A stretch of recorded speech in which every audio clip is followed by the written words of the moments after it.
मागच्या व्हिडिओमध्ये विवाह आणि विवाहाचे प्रकार याबद्दल मी बोललो होतो. त्याच वेळेला मी हेही सांगितलं होतं की विवाह हा एक संस्कार म्हणून आपल्याकडे मानला जातो आणि हल्ली जर आपण पाहिलं तर विवाह हा एक संस्कार राहिलेला नाहीये. विवाह हॅज बिकम एन इव्हेंट. विवाहाला एक समारंभाचं रूप प्राप्त झालेलं आहे आणि विवाहाचं जे पावित्र्य होतं ते बरंचसं डायल्यूट झालेलं आहे, कमी झालेलं आहे.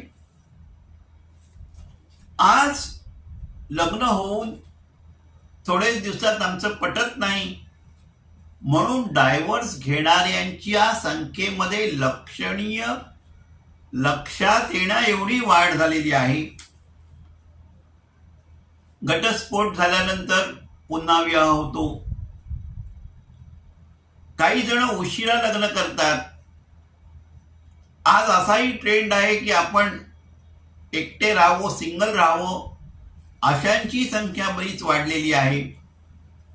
आणि विवाह करायचा झाला तर कोणी वैदिक पद्धतीने विवाह करतं, कोण म्हणतं संस्कार भारतीने सांगितल्या त्याप्रमाणे आम्ही विवाह करणार, कोण म्हणतं आम्ही कोर्ट मॅरेज करणार. काही काही वेळेला तर दोन्ही प्रकारे विवाह केला जातो. कोर्ट मॅरेजही होतं आणि ट्रॅडिशनल पद्धतीने नंतर विवाह होतो. माझ्या माहितीमधले एक गृहस्थ आले होते माझ्याकडे. त्यांच्या मुलीने ख्रिश्चन मुलाशी लग्न केलं. तेव्हा पहिलं लग्न ख्रिश्चन पद्धतीनं चर्चमध्ये झालं. त्याच्यानंतर 15 दिवसांनी हिंदू पद्धतीने तिचं लग्न केलं आणि शेवटी अमेरिकेला राहायचं आहे म्हणून अमेरिकेसाठी तिकडे जाऊन रजिस्टर लग्न केलं. अशा रीतीने 3 प्रकारे लग्न केलेली उदाहरणं आज आपल्याला दिसतात. म्हणून मी असं म्हणतो की लग्न लोक सोयीनुसार करतात, सोयीसाठी करतात आणि सोयीस्करपणे करतात. नुसतं लग्न हा विषय नाहीये. आज आपल्याला असं दिसून येतं की विवाह न करता लिव्ह इन रिलेशन मध्ये राहण्याची एक सुरुवात झालेली आहे. म्हातारे लोक राहतात असं नाही, तरुण लोकही, मुलं मुली लिव्ह इन रिलेशन मध्ये राहतात.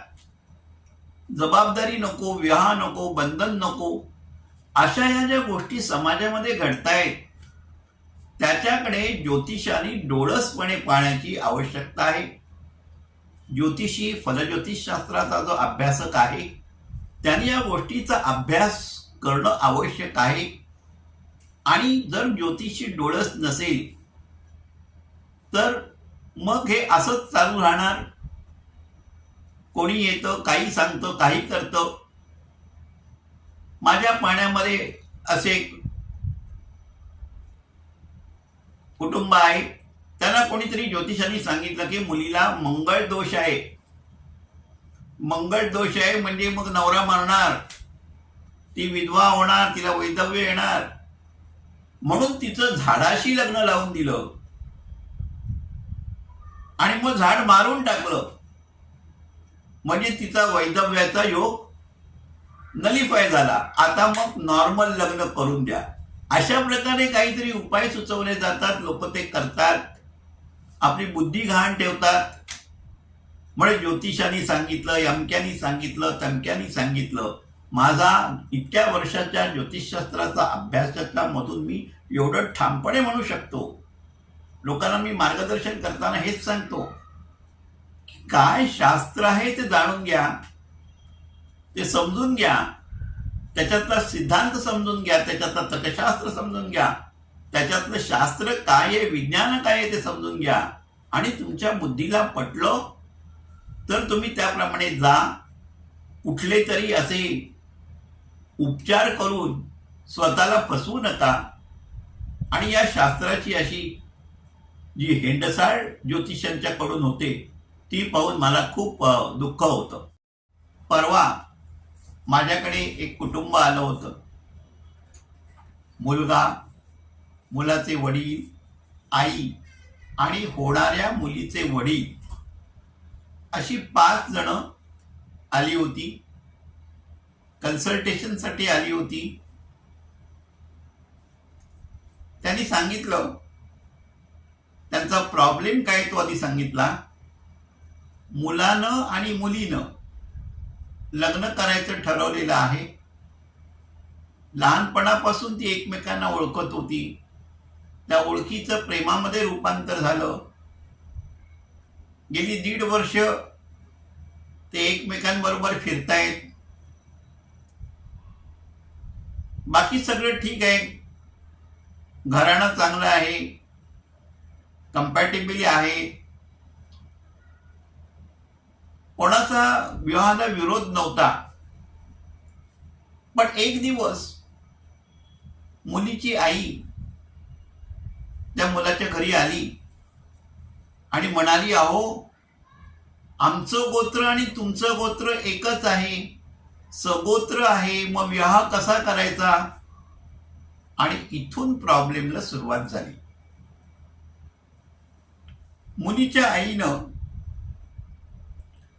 मुलीची आई एकदम अडून बसली. नाही नाही, सगोत्र विवाह केलं तर आमचं नाक कापेल.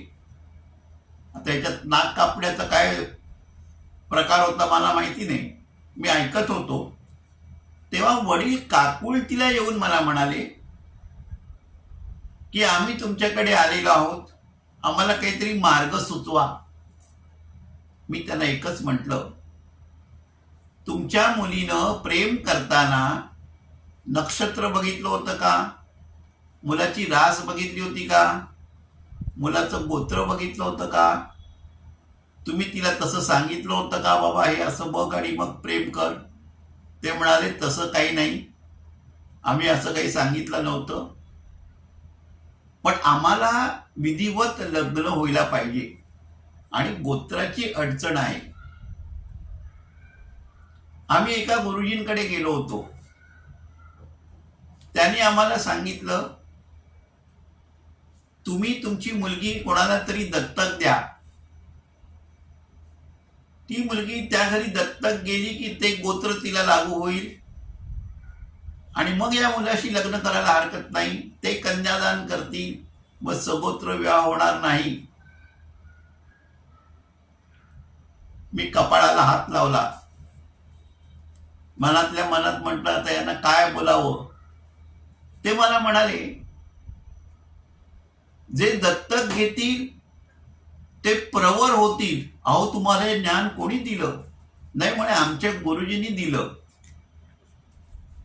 त्यांचं असं म्हणणं आहे की मुलीला मामा नाहीये. मामा असता तर डायरेक्ट मामाला दत्तक देता आलं असतं आणि त्याने कन्यादान केलं असतं. तुम्ही तिसऱ्या कोणातरी माणसाला तुमची मुलगी दत्तक द्या, ज्यांचं गोत्र या मुलाच्या गोत्रापेक्षा वेगळं आहे. मी म्हटलं, ज्यांनी कोणी तुम्हाला हा प्रॉब्लेमला सोल्युशन सांगितलं, मला त्याच्याबद्दल काही बोलायचं नाहीये. एकच सांगतो, आधी गोत्र म्हणजे काय ते समजून घ्या, त्याचा थोडासा अभ्यास करा आणि ते एकदा समजलं की ते फॉलो करायचं की नाही, त्याप्रमाणे जायचं की नाही, ते तुम्ही ठरवा. बिल माझ्यावर फाडू नका. प्रॉब्लेम तुमचा आहे, सोल्युशन तुम्हाला निवडायचं आहे, निर्णय तुम्हाला घ्यायचा आहे, माझ्यावर बिल फाडायचं नाही, असं त्यांना स्पष्ट सांगितल्यानंतर मी म्हटलं, तुम्हाला 2-3 गोष्टी सांगतो आणि मग गोत्र म्हणजे काय आहे, सगोत्र विवाहाला परवानगी आहे का नाही, शास्त्र काय सांगतं वगैरे सगळं तुम्हाला मी सांगतो. मग तुम्ही निर्णय घ्या. त्याच्या आधी मी त्यांना म्हणालो, आता मी तुम्हाला एक महाभारतातलं उदाहरण सांगतो, ते तुम्ही नीट समजावून घ्या. शंतनू हा कुरुवंशाचा राजा होता. शंतनूच्या पहिल्या पत्नीचं नाव होतं गंगा आणि तिच्यापासून झालेला पुत्र म्हणजे देवव्रत भीष्म. पुढे हा शंतनू राजा मत्स्यगंधेच्या प्रेमामध्ये पडला आणि मत्स्यगंधेची त्यांनी विवाह केला. ही मत्स्यगंधा तिच्या नावाप्रमाणे माशांचा व्यवसाय करणारी होती. हा राजा क्षत्रिय होता. मत्स्यगंधेचा म्हणजे सत्यवतीचा आणि शंतनूचा विवाह करताना शंतनूनी असं विचारलं नाही की तुझं गोत्र काय होतं. त्यांनी तो विवाह केला. या सत्यवतीची आणखीन एक गोष्ट तुम्हाला सांगतो. पराशर ऋषींना ही सत्यवती आपल्या बोटीमधून नदीच्या पलीकडे सोडत होती. पराशर ऋषींना ती आवडली आणि पराशर ऋषी आणि सत्यवती यांना जो पुत्र झाला त्याचं नाव व्यास. आता या पराशर ऋषींनी विचार नव्हता केला या सत्यवतीचं गोत्र काय. ते ऋषी होते आणि सत्यवती सत्यवती होती. तर ह्या दोन्ही उदाहरणामध्ये आपल्याला असं लक्षात येतं की विवाह करत असताना मग तो गांधर्व विवाह असेल किंवा नॉर्मल विवाह असेल, गोत्राचा विचार तिथे झालेला नव्हता.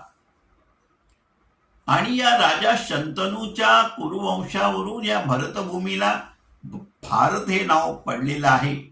म्हणून मी हा संदर्भ तुम्हाला देतोय. आणखीन एक सांगतो की श्रीकृष्णाने रुक्मिणीच्या घरून श्रीकृष्णाशी रुक्मिणीचा विवाह करून द्यायला विरोध होता. रुक्मिणीचं श्रीकृष्णावर प्रेम होतं. श्रीकृष्णाने रुक्मिणीला पळवून नेलं, युद्ध केलं आणि लग्न केलं. त्यावेळेला श्रीकृष्णाने रुक्मिणीला विचारलं नव्हतं, बाई ग तुझं गोत्र काय आहे.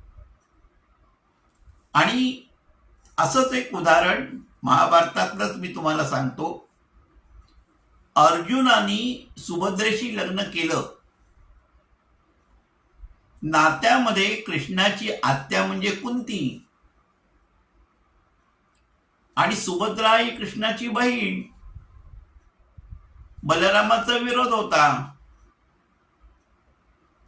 हे नात्यातलं लग्न होतं. त्यावेळेला अर्जुनाने सुभद्रेचं गोत्र कुठलं म्हणून काही संशोधन केल्याचं महाभारतामध्ये तुम्हाला वाचायला मिळणार नाही. आता तुम्ही मला सांगा, सुभद्रा आणि अर्जुनाचा विवाह सगोत्र होता का नव्हता? काही पुरावा आहे का तुमच्याकडे? आणि शेवटचं एक उदाहरण देतो. आता या नरक चतुर्दशीला आपण नरकासुराचा वध झाला, सत्यभामेने सारथ्य केलं होतं आणि कृष्णाने वध केला. ही कथा आपल्याला माहिती आहे.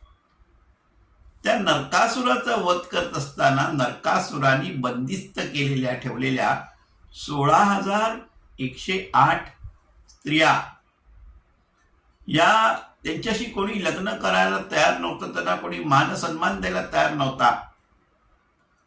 त्यावेळेला भगवान श्रीकृष्णाने जो यदुवंशाचा होता, आपत धर्म म्हणून त्या स्त्रियांना संरक्षण देण्यासाठी म्हणून म्हणा, श्रीकृष्णाने त्यांच्याशी विवाह केला. अशी कथा आपल्याला महाभारतामध्ये मिळते. मी तुम्हाला हे सगळं का सांगितलं की ह्या इथे कुठेही आपल्याला गोत्राचा विचार दिसला का? गोत्र मिलन दिसतंय का? नाही ना. मग तुमच्या मुलीनं या मुलाशी प्रेमविवाह करायचं ठरवलं, ते गेली 1.5-2 वर्ष एकमेकांच्या जवळ आहेत, प्रेम करतायत, शारीरिक आकर्षण आहे, शारीरिक संबंधही असतील, तुम्हाला काय माहिती, आणि तुम्ही आता एक गोत्र आणून काय करताय? नीट विचार करा. प्रेमविवाहामध्ये, गांधर्व विवाहामध्ये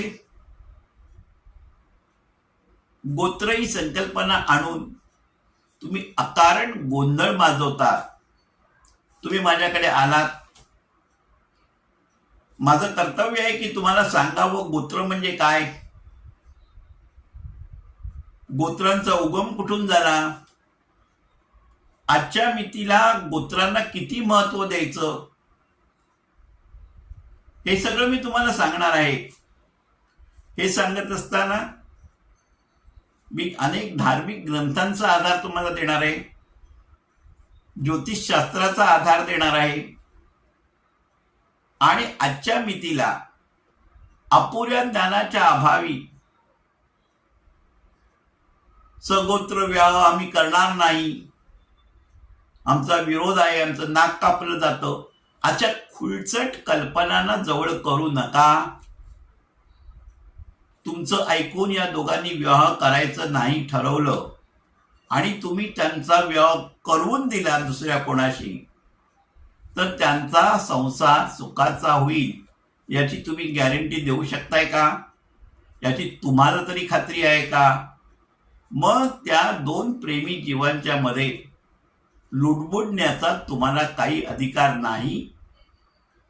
हे मी सांगत असताना तुम्हाला गोत्रांबद्दल संपूर्ण माहिती देणार आहे, शास्त्रोक्त माहिती देणार आहे, ती तुम्ही ऐका आणि मग तुमचा निर्णय घ्या, असं मी त्यांना सांगितलं.